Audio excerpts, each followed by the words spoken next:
How to add friends on Delta Force Mobile. So what you have to do firstly is you're gonna have to click on the social icon right here. Once you do that, you're gonna have to search your friend's name up. So my friend's name is Stemic. I'm gonna search that up. Now if they just made their account, it's not gonna come up. So just click on advanced search right here. Now from here, you're gonna have to come over here, just delete their name, hold that off, click on paste, click on done right here, then click on search now.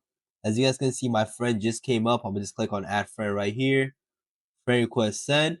Now, if you want to find their ID, what you have to do is you're gonna have to cross this up, go back over here, and now from here, you're gonna have to click on your profile right here. And as you guys can see under right here, it should say your ID. So that's basically how you find your friend's ID. They can just copy and paste it. Just click under the name, click on copy, player ID copy, and they can just copy and paste it.